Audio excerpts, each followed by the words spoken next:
Ni beza dia cik-cik. Ini adalah meja taman harga RM390. Hujan panas. Okey, ada 4 jenis meja taman. Okey, macam cik tengok, ni harga RM390, boleh mereka sebab pembuatan kayu bla bla bla dengan color dia. Sebelah ni yang RM999. Macam tak nampak beza, tapi super beza dari segi finishing. Ketahanan dia kena hujan panas. Nampak? Dia macam, kalau dibiarkan tanpa dilap pun, dia tak ada watermark nanti. Itu beza yang sebelah sana ada watermark. Okey, sebelah ni kalau macam cik tengok, ini kan color dia merah tiba-tiba. Okey, sebenarnya color dia original macam ni. Kalau dah kering, ni tembaga, ni pasak. Color dia asal macam ni. Ni tanpa ada apa-apa, just kayu jati kosong. So, ini memang sesuai letak outdoor. Kayu jati jangan risau, dia ada minyak, dia buat cover diri dia sendiri.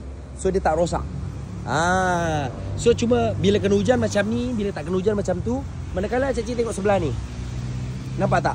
Dia kali saya juga, tapi yang ini dia ada sila. Sila tu penutup kayu. Yang ini tak ada color tau cik-cik. Yang ini just cuma sila sahaja. Nampak beza dia?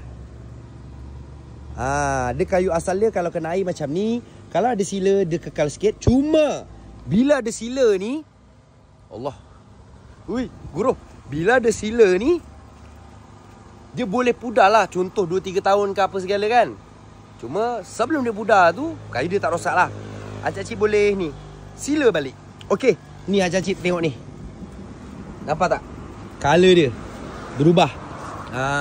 Dia macam ni. Ni memang sesuai untuk outdoor. Ni barang-barang sesuai untuk outdoor. Bukan semua jati sesuai untuk outdoor. Bukan, yang ni sesuai untuk outdoor. Outdoor.